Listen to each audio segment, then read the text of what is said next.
और खबरों में आगे बढ़ेंगे। हिजबुल्लाह चीफ नसरल्लाह के मारे जाने के बाद इजरायली सेना ने पूरे लेबनान में हमले बेहद तेज कर दिए हैं। इधर प्रधानमंत्री नेतन्याहू ने ऐलान कर दिया है कि हिजबुल्लाह के साथ साथ अब ईरान को भी नहीं छोड़ा जाएगा। इस रिपोर्ट में देखिए।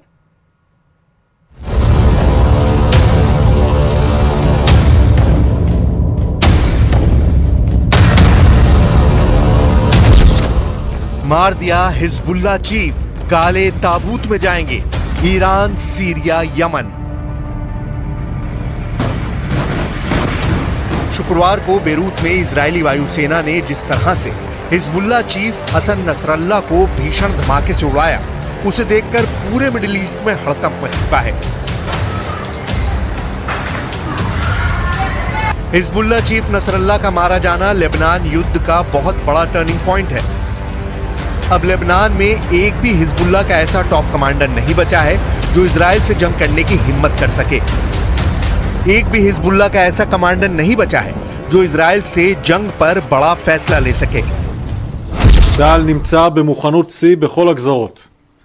אנחנו עדיין בודקים את תוצאות התקיפה של המפקדה המרכזית של חיזבאללה שמוקמה מעל לבניינים אזרחיים בלב שכונת הדחיה בתוך מרחב תת-קרקעי.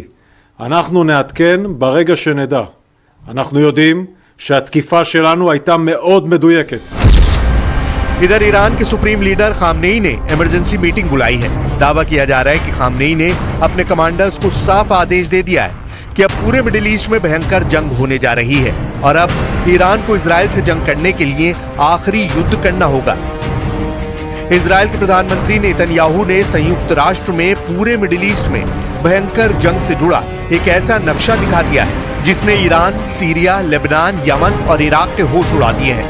अब तो ये भी खबरें आ रही हैं कि हमास के बाद हिजबुल्लाह का पूरी तरह से सफाया होते ही इजराइल ईरान को भी पूरी तरह से तबाह करने में जुट जाएगा। इन दो तस्वीरों से साफ समझा जा सकता है कि इजराइल हमास और हिजबुल्लाह के सफाए को लेकर कितनी बड़ी जंगी तैयारी कर चुका था। एक तरफ उसने 27 दिसंबर दिन शुक्रवार को हिजबुल्लाह का सबसे पावरफुल चेहरा और चीफ हसन नसरल्लाह को मार डाला, तो वहीं दूसरी तरफ नेतन्याहू ने दुनिया को वो नक्शा दिखा दिया है जिसमें फिलिस्तीन का वजूद ही नहीं है।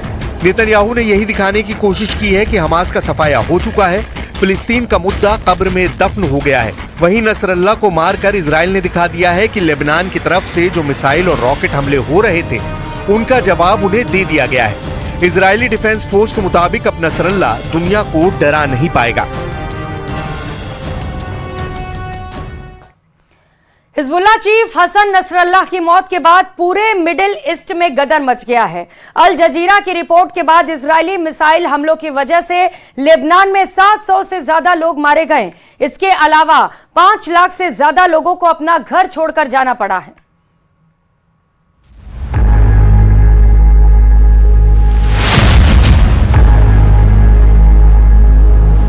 इधर पीएम नेतन्याहू ने इजरायली दुश्मनों पर भड़कते हुए कहा है कि हमारे पास स्टील की नसें हैं। पीएम नेतन्याहू ने बेरूत में इजरायली हमले के बाद कहा कि हमारे दुश्मन सोचते हैं कि हम मकड़ी के जाल की तरह हैं, लेकिन हमारे पास स्टील की नसें हैं। हम आपको बता दें कि नसरल्लाह कई बार अपने भाषणों में इजराइल को मकड़ी का जाल बता चुका था, लेकिन अब इजराइल के इसी बारूदी जाल में फंसकर वो मारा जा चुका है। हालांकि ईरान का अभी भी यही दावा है कि हिजबुल्लाह चीफ हसन नसरल्लाह जिंदा है, लेकिन ईरान कोई सबूत नहीं दिखा पा रहा है। न्यूयॉर्क टाइम्स के मुताबिक बेरूत पर इजरायली हमले के बाद ईरान के सर्वोच्च नेता अयातुल्लाह खामनेई ने शुक्रवार रात अपने घर पर राष्ट्रीय सुरक्षा परिषद की एक इमरजेंसी मीटिंग बुलाई थी। बैठक में ईरानी राष्ट्रपति मसूद पेज़ेश्कियान ने इजरायली हमले की निंदा की और इसे वॉर क्राइम बताया। खामनेई के सलाहकार अली लारीजानी ने कहा कि इजराइल हद पार कर रहा है, लोगों की हत्या से समाधान नहीं निकलेगा, दूसरे लोग उनकी जगह ले लेंगे। I have a message for the tyrants of Tehran. If you strike us, we will strike you. There is no place in Iran that the long arm of Israel cannot reach. And that's true of the entire Middle East. गजा और Lebanon जंग धीरे धीरे पूरे middle east में फैल रही है। Middle east के नक्शे पर आपको जो देश दिखते हैं उनमें एक तरफ यहूदी देश इजराइल है, जबकि दूसरी तरफ मुस्लिम मुल्क बहरीन, इराक, ईरान, फिलिस्तीन, Jordan, Kuwait, Lebanon, Oman, Qatar, Saudi Arab, Syria, UAE और यमन है। कुल 14 देश हैं। बाकी 2 और देशों तुर्की और लीबिया को भी मिडिल ईस्ट का ही हिस्सा माना जाता है। तो हो गए कुल 16 देश और इन 16 देशों में से 15 देश तो मुस्लिम हैं, जबकि इकलौता यहूदी देश है जो 15 देशों से लड़ने का इरादा रखता है। हालांकि नेतन्याहू ने मिडिल ईस्ट के कम से कम 6 देशों को इजराइल की तरफ मिला लिया है। इसलिए ईरान, लेबनान, सीरिया, इराक और यमन के लिए इजराइल को आसानी से हरा पाना लगभग असंभव है। हिजबुल्ला चीफ हसन नसरल्लाह की मौत के बाद पूरे मिडिल ईस्ट में गदर मच गया है। इजराइल 9 दिनों से लेबनान में मिसाइल हमले कर रहा है। अल जजीरा की रिपोर्ट के मुताबिक इजरायली मिसाइल हमलों की वजह से लेबनान में 700 से ज्यादा लोग मारे गए हैं। इसके अलावा 5 लाख से ज्यादा लोगों को अपना घर छोड़कर जाना पड़ा है। इजराइल ने लेबनान में चलाए जा रहे ऑपरेशन को नॉर्दर्न एरोज नाम दिया है। अब देखना होगा कि हिजबुल्ला संगठन में 32 साल से चीफ रहे नसरल्लाह के मारे जाने के बाद हिजबुल्ला इजराइल से जंग कैसे करता है। तो इजरायली सेना के सबसे भीषण हमले में हिजबुल्लाह का चीफ नसरल्लाह मारा गया। हसन नसरल्लाह करीब 32 साल से हिजबुल्लाह का चीफ था, लेकिन उसकी मौत के चंद घंटों के बाद ही सबसे बड़ा सवाल उठ रहा है, आखिर हिजबुल्लाह का अगला चीफ कौन होगा। मीडिया रिपोर्ट्स के मुताबिक नए हिजबुल्लाह चीफ के तौर पर सामने कई नाम आ रहे हैं, लेकिन 2 नाम ऐसे हैं जो हिजबुल्लाह के नए चीफ के तौर पर आने वाले दिनों में सामने आ सकते हैं। इस रिपोर्ट में देखिए।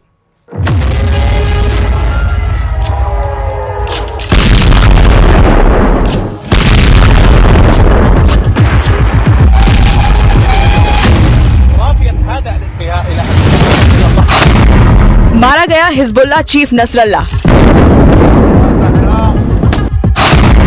अब कौन संभालेगा हिजबुल्लाह की कमान?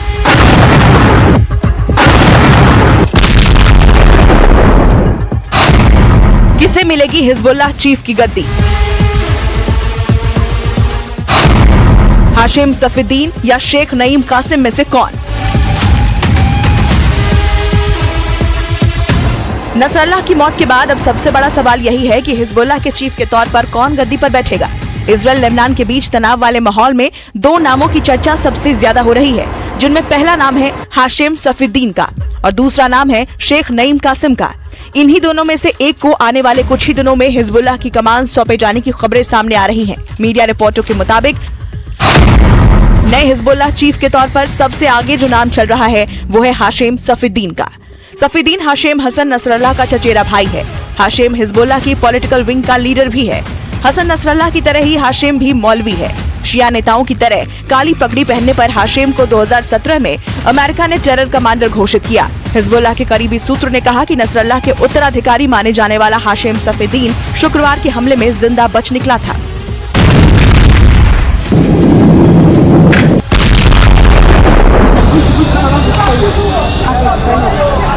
बताया जा रहा है कि हाशिम की वेशभूषा और हाव भाव नसरल्लाह से मिलते जुलते हैं। 3 दशक से हाशिम सफीउद्दीन हिजबुल्लाह की टॉप लीडरशिप में शामिल है।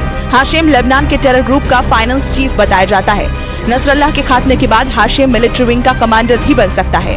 हाशिम को संगठन के चेहरे के तौर पर स्थापित करने के लिए उसको दुनिया के अन्य देशों के नेताओं से मिलने के लिए कहा गया था। ईरान के साथ सफीउद्दीन के मजबूत रिश्ते हिजबुल्लाह चीफ के लिए उसकी दावेदारी को और भी ज्यादा मजबूत करते दिखाई देते हैं।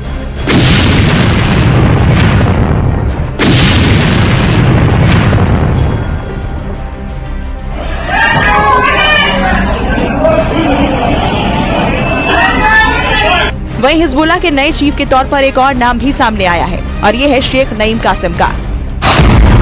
शेख नईम कासिम को भी हिजबुल्लाह का नया चीफ बनाया जा सकता है। शेख नईम कासिम एक शिया लेबनानी मौलवी और राजनीतिज्ञ है। वो हिजबुल्लाह में दूसरे नंबर का नेता है और उसके पास डेप्यूटी चीफ का पद है। दक्षिणी लेबनान के खफर फिला में जन्मा नईम कासिम 1982 में हिजबुल्लाह के संस्थापक सदस्यों में से है।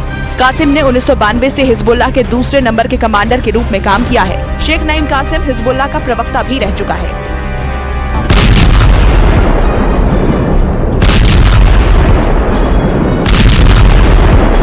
मीडिया रिपोर्टों की माने तो अगले कुछ दिनों में हिजबुल्लाह के नए चीफ के नाम का ऐलान हो जाएगा।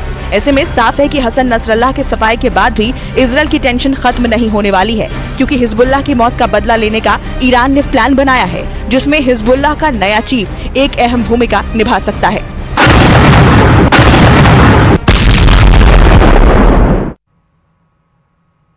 हिजबुल्लाह के चीफ नसरल्लाह को ढेर करने के बाद इजराइल ने लेबनान में ग्राउंड ऑपरेशन की तैयारी कर ली है। लेबनान पर एक्शन के लिए इजराइल ने 1 लाख रिजर्व सैनिक रखे हैं और साथ ही इजराइल ने सेकेंडों में टैंक और आर्म्ड वकील लेबनान की सीमा के पास तैनात कर दिए हैं। इसके अलावा गाजा से कुछ ब्रिगेड्स को भी बुला लिया है। इतना ही नहीं, इजराइल ने अपने फाइटर जेट को रेडी टू अटैक मोड पर रखा है।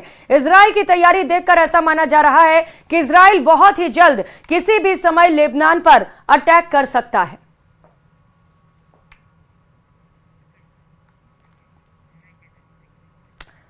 तो इजराइल की एयरफोर्स ने अब जिन बंकर बस्टर बम से हमला किया है उसकी कीमत भी बता देते हैं, क्योंकि हिजबुल्लाह पर हमले की कीमत भी आपको समझना जरूरी है। साल से पूरा पश्चिम एशिया जिस बड़े युद्ध की चौखट पर बैठा हुआ है, वो गाजा के बाद बेरूत में हुए इस हमले को लेकर पक्का होता हुआ नजर आ रहा है। गाजा पट्टी के बाद लेबनान भी इजराइल की बमबारी में खंडर बनता जा रहा है।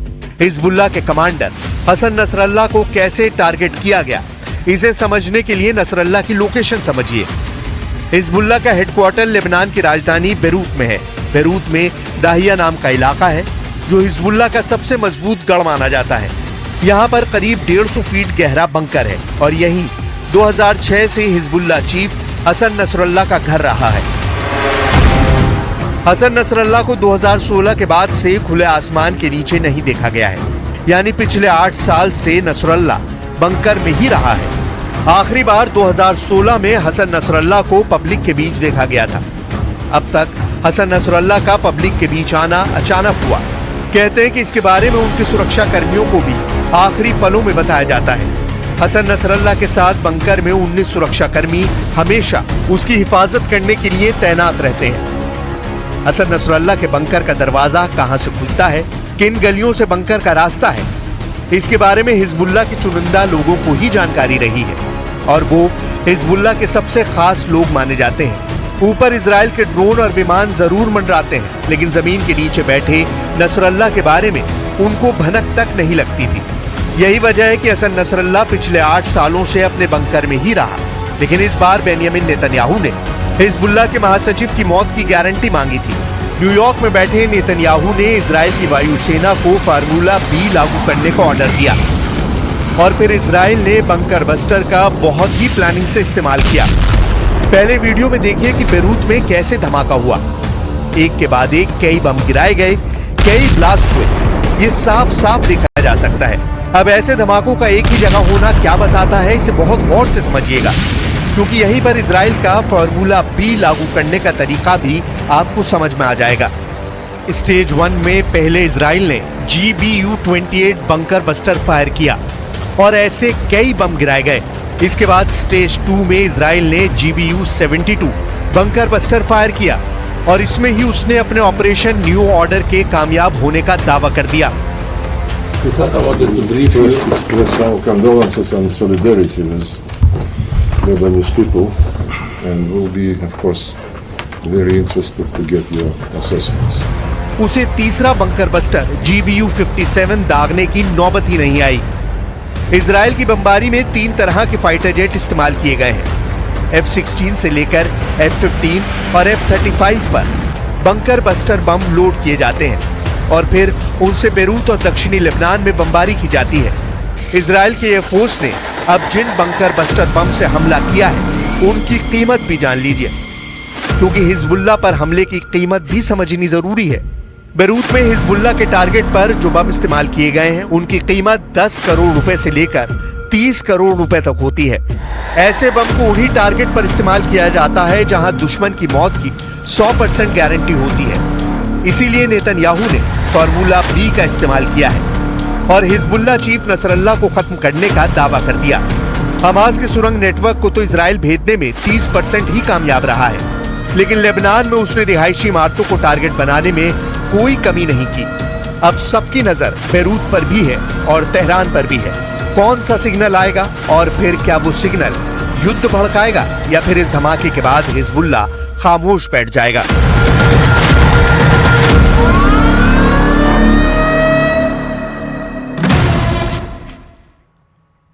और अब खबर पाक के नापाक